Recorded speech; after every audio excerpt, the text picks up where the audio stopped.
الصلاة والسلام على رسوله الكريم وعلى آله وأصحابه أجمعين। মহান আল্লাহ সুবহানাহু ওয়া তাআলার দরবারে শুকর আদায় করছি যে আল্লাহ সুবহানাহু ওয়া তাআলা পবিত্র কালামুল্লাহ শরীফ থেকে অত্যন্ত গুরুত্বপূর্ণ কিছু আয়াতের কথা আমাদেরকে শোনার তৌফিক দিয়েছেন, আলোচনা করার তৌফিক দিয়েছেন। এজন্য কালেমত শুকর আদায় করছি, আলহামদুলিল্লাহ। আমরা রাসূলের প্রতি দরুদ পাঠ করছি সাল্লাল্লাহু আলাইহি ওয়াসাল্লাম।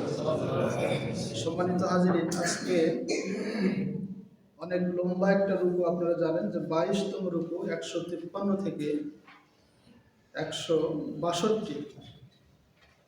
তো আমাদের দাসদাতা যিনি, তিনি শেষ থেকে 3টি আয়াত আলোচনা পেশ করেছেন। আমি সেদিকে যাব না, শুধু ওনার একটা প্রশ্ন ছিল, সেই প্রশ্নের জবাবটা দেওয়ার চেষ্টা করব। তো তার আগে যে আয়াতগুলো রয়েছে সেই আয়াতগুলো নিয়ে ইনশাআল্লাহ আসেন আমরা কিছু কথা বলি। প্রথম আয়াতে আমরা গতদিনও আলোচনা পেশ করেছিলাম যে মদিনার ইহুদিরা মুহাম্মদ সাল্লাল্লাহু আলাইহি ওয়াসাল্লামকে কিছু প্রশ্ন করত, যে প্রশ্নগুলো ছিল ইসলাম শেখার জন্য না, ইসলাম বোঝার জন্য না, বরং প্রশ্নগুলো ছিল কিভাবে দ্বীনের কাজকে স্তব্ধ করে দেওয়া যায়, কিভাবে রাসূল সাল্লাল্লাহু আলাইহি ওয়াসাল্লামের দ্বীনের মিশনকে বন্ধ করে দেওয়া যায়। এটা ছিল উদ্দেশ্য। তাছাড়া প্রশ্ন করার অন্য কোনো কারণ তাদের ছিল না। তারা এমনই একটা প্রশ্ন 153 নম্বর আয়াতে করেছে। প্রশ্নটা কি?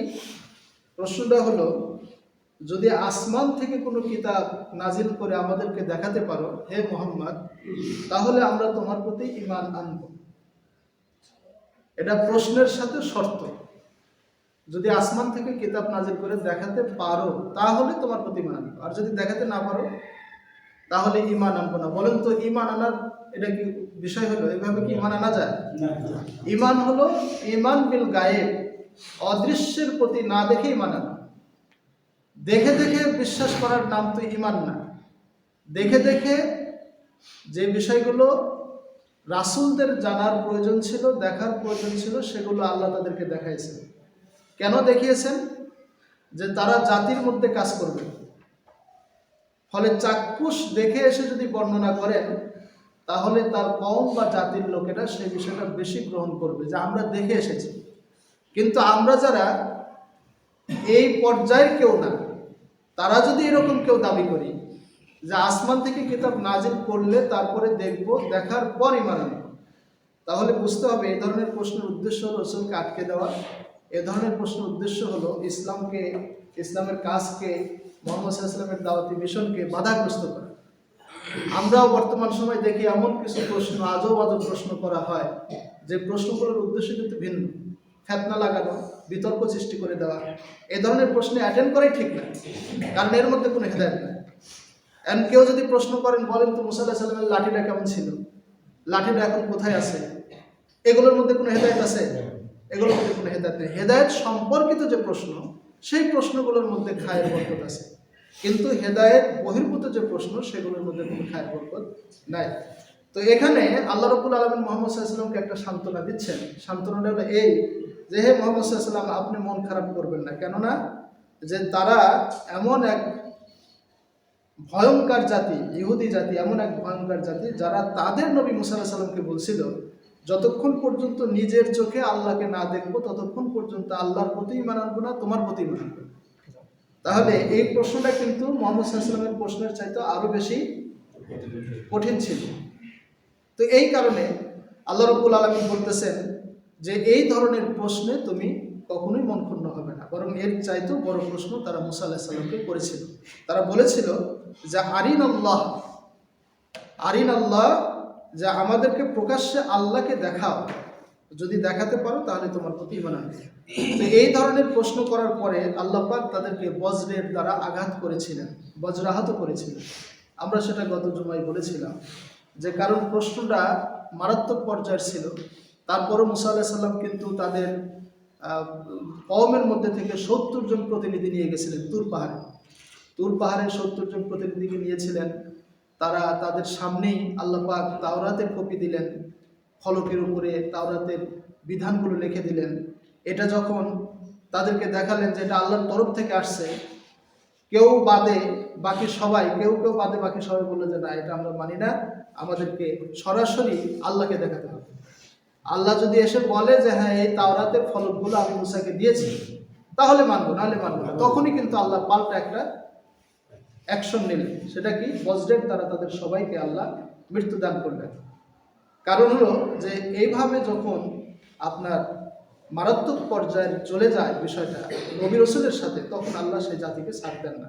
এখানে আরেকটা বিষয় যেটা আমরা গত জুমায় বলি নাই, সেটা হলো যে মুজিজা দেখার পরে, কারণ এগুলো মুজিজার বিষয়, আল্লাহকে দেখা, আসমানি কিতাব সরাসরি আসমান থেকে নাজিল হচ্ছে এটাকে দেখা, ফেরেশতাকে দেখা। যেমন সাল্লাল্লাহু আলাইহি সাল্লাম তার জাতিকে উটনি দেখাইছিলেন একটা পাথরের ভিতরে, এটা একটা মুজিজা। তো মুজিজা দেখার পরে কোনো জাতি যদি সেই মুজিজাকে অমান্য করে, তাহলে সেই জাতির আর কোনো রক্ষা নেই। সাল্লাল্লাহু আলাইহি সাল্লামের উটনি একটা মুজিজা ছিল। এই উটনি যখন পাথর ফেটে তাদের চোখের সামনে বের হলো, তখন তাদেরকে বলা হলো যে খবরদার এই উটনির গায়ে তোমরা স্পর্শ করবে না, হাত দিবে না, এটাতে কোনো আঘাত করবে না। এটা সাল্লাল্লাহু আলাইহি সাল্লামের পক্ষ থেকে বিধিনিষেধ ছিল, নিষেধাজ্ঞা ছিল। কিন্তু তারা কিন্তু শেষ পর্যন্ত এই উটনিকে কিন্তু জবাই করছিল। আপনারা জানেন তো, উটনিকে জবাই করেছিল। পরে আল্লাহ 3 দিন সময় দিয়েছিলেন, 3 দিনের মধ্যে সেই জাতিকে কিন্তু আল্লাহ নিশ্চিহ্ন করে দিয়েছিলেন। তাহলে মুজিজা দেখার পরে যে জাতি সেই মুজিজার প্রতি ঈমান আনে না, সেই নবী রাসূলের প্রতি ঈমান আনে না, সেই জাতির ভাগ্যে এরকম নির্মম কিছু থাকে। আমরা এটার আরেকটা প্রমাণ পাই সূরা মাইদা। মাইদার মধ্যে আল্লাহ বলছেন যে ঠিক আছে, ওরা মুজিজা দাবি করতেছে যে আসমান থেকে একটা খাদ্য ভর্তি একটা দস্তরখানা আসবে, যেটা ঈসা আলাইহিস সালামকে হাওয়ারিরা বলেছিল যে আসমান থেকে একটা দস্তরখানা আসবে, সেই দস্তরখানার মধ্যে কিছু খাবার থাকবে, আর সেই খাবারগুলো আমরা খাবো। কেন খাবো? যে এটাতে আমাদের ঈমানটা বাড়বে।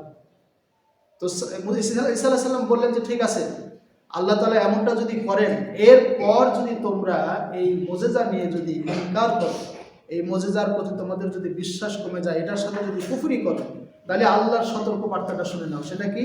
আল্লাহ বলছেন যে ফামাই ইয়াকফুর বাদু মিনকুম, এই দস্তরখানা খাবার আসার পরে কেউ যদি এটার সাথে কুফরি করে, ফা ইন্নী উআযযিবুহু আযাবান, তাহলে আমি নিশ্চয় তাকে এমন আযাব দেব, লা উআযযিবুহু আহাদান, যে আযাব আমি পৃথিবীর কাউকে দিই নাই, মিনাল আলামিন, গোটা বিশ্ব জগতের মধ্যে যে আযাব আমি কাউকে দিই না।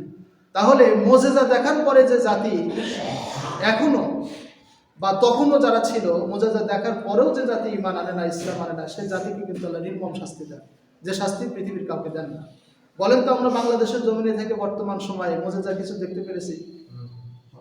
মুজিজা কি মুজিজা দেখতে পেরেছি? যে যারা ক্ষমতায় থেকে জুলুম করে, আর এই জুলুমটা যদি হয় মানে সীমা ছেড়ে, আল্লাহ পাক সেই জালেমকে কখনোই ছাড় দেন না। এটা একটা মুজিজা। আল্লাহ পাক আমাদেরকে এই 2024 এটা দেখাইছে। এখন বলেন, এই মুজিজা দেখার পরে যারা জুলুমের রাস্তা এখনো গ্রহণ করতেছে, যে জুলুমের কারণে আল্লাহ পাক পৃথিবী থেকে তাকে, এই জমিন থেকে তাকে শেষ করে দিলেন বা বিদায় করে দিলেন, সে যেই হোক, কারণ এক্স ওয়াই জেড এরপরে তো আসবে, অতএব নাম মেনশন করে কোনো এখানে উদ্দেশ্য না। উদ্দেশ্য হলো জুলুমের সাথে যারা সম্পৃক্ত থাকবে, এই জুলুমের মাত্রা যখন বেড়ে যাবে, তখন সে জালেমকে আল্লাহ কখনোই ছাড় দিবেন না, তার ভূখণ্ডে জায়গা হবে না।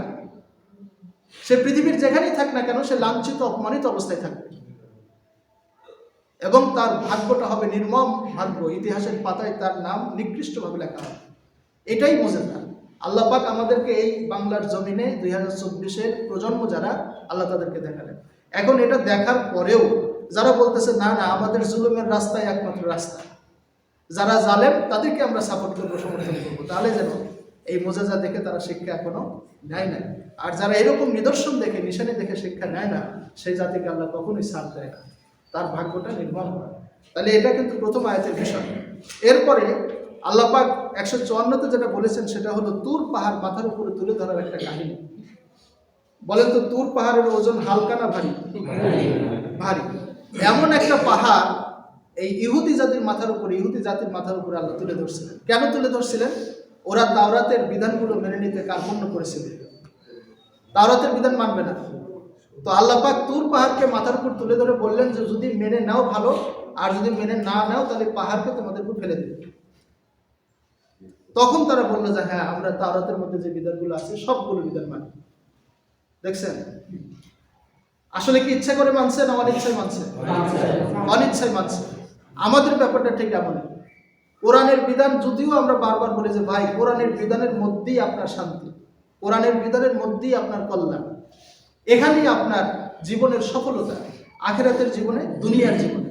আমরা বলি যে না না, এটা একটা পাশ্চাত্য বিধান, এটা একটা অমানবিক বিধান। চোরের বিধানকে বলে একটা বর্বর বিধান, চোরের হাত কেটে দেওয়ার বিধানকে বলে বর্বর বিধান।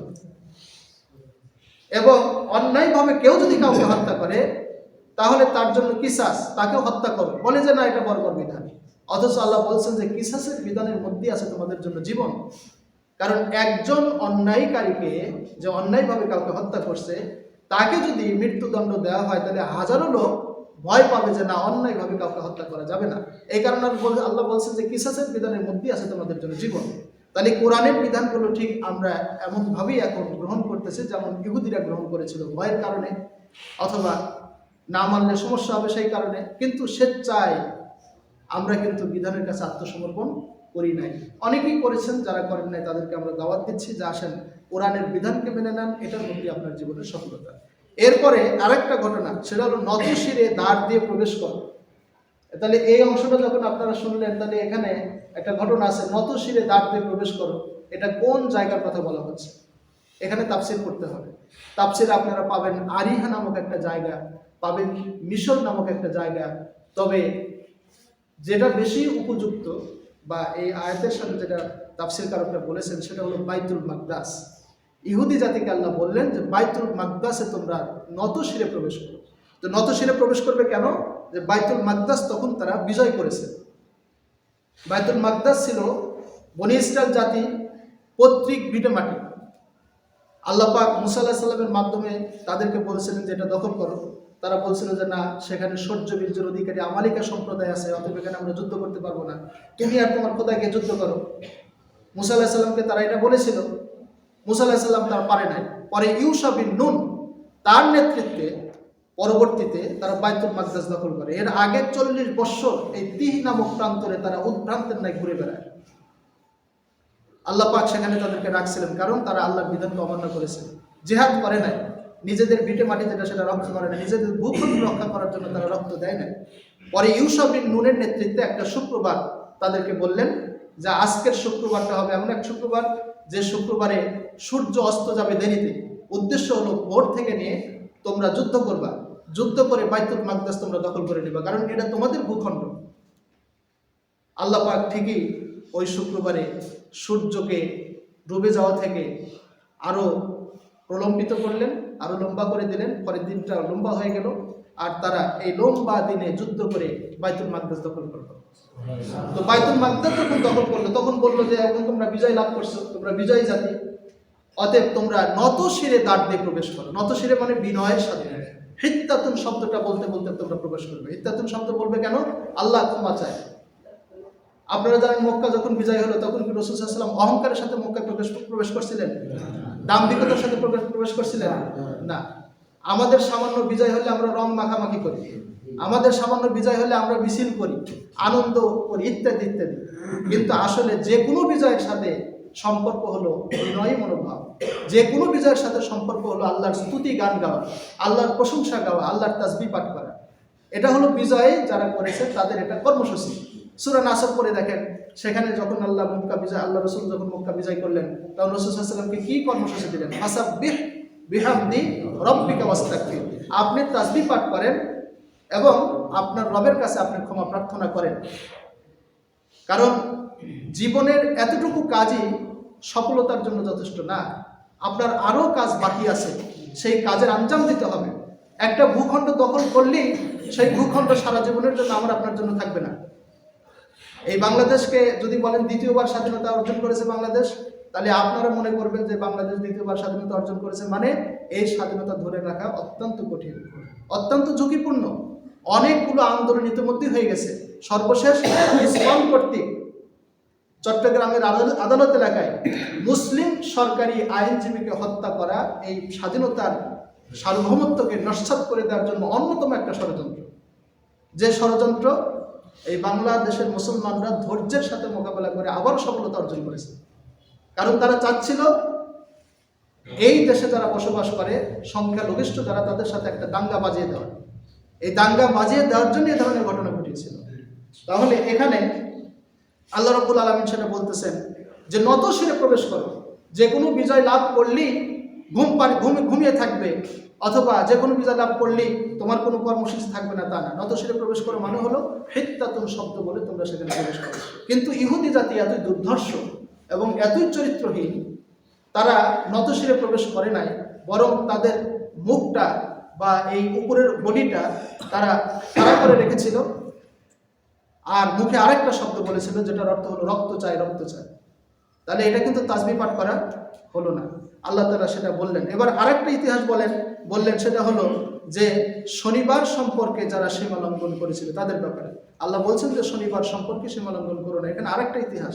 তো শনিবার সম্পর্কে সীমা লঙ্ঘন করো না মানে কি? শনিবার ছিল ইহুদিদের জন্য পবিত্র একটা দিন। তারা চেয়ে নিয়েছিল যে আল্লাহ এমন একটা দিন আমাদেরকে দেন যে দিনে আমরা সমস্ত বৈষয়িক কর্মকাণ্ড থেকে বিরত থাকবো, ব্যবসা বাণিজ্য করবো না, চাকরি করবো না, কাজ কাম করবো না, শুধু ইবাদত করবো, এমন একটা দিন আমাদেরকে দেন। আল্লাহ বললেন যে ঠিক আছে, তোদেরকে শনিবার দিলাম। তো শনিবার দেওয়ার পরে এখন শনিবারে পরীক্ষা নেবেন আল্লাহ, যেহেতু দিনটা চেয়ে নিয়েছিল। তো আল্লাহ পরীক্ষা করলেন সমুদ্রের মাছ দিয়ে। সেটা কি? শনিবার যখন আসতো তখন সমুদ্রের উপকূলে বড় বড় মাছ এসে ভিড় জমাত। ইহুদিরা দেখলো যে ঠিক আছে, এই মাছ তো ছেড়ে দেওয়া যায় না, কারণ সামুদ্রিক মাছ লোভ না কার আছে। তো ইহুদিরা করলো কি, সমুদ্রের উপকূলে তারা বড় বড় গর্ত করে রাখলো, ডালপালা দিয়ে রাখলো ইত্যাদি, যাতে মাছগুলো সেখানে এসে আটকে থাকে আর রবিবারে গিয়ে মাছগুলো ধরা যায়। তো এটার উদ্দেশ্য হলো যে শনিবার তো আমরা মাছ ধরি না, মাছ ধরছি কি পারে? রবিবারে। তাহলে কৌশল, আল্লাহর বিধানের সাথে তারা কৌশল করে, তারা কিন্তু এই ইহুদি জাতির চরিত্র লালন করে। সুদকে বলে ইন্টারেস্ট, ঘুষকে বলে উপহার, উপটৌকন। এটা আরেকটা নাম, অপর নাম। মাদকের অনেকগুলো নাম হয়েছে, যে নামগুলো শুনে আপনি মনে করবেন যে না, এটা মাদক না। এগুলো সবগুলো আল্লাহর বিধানের সাথে শয়তানি করা, কৌশল করা এবং ষড়যন্ত্র করা। এটা ইহুদির চরিত্র এরা লালন করে, ইহুদির রক্ত তার মধ্যে আছে। এই কারণে আল্লাহর বিধানের সাথে কৌশল করা ভালো না। আল্লাহ পাক এখানে বলছেন যে শনিবার সম্পর্কে তোমরা সীমা লঙ্ঘন করো না। ওরা শনিবারে মাছ ধরে নাই, কিন্তু মাছ ধরছে রবিবারে, কিন্তু মাছ ধরার সমস্ত কর্মকাণ্ড করছে কি বারে? শনিবার। আল্লাহ পাক এই কারণে বলছেন যে আমি তাদেরকে নিকৃষ্ট বানর করে দিয়েছিলাম।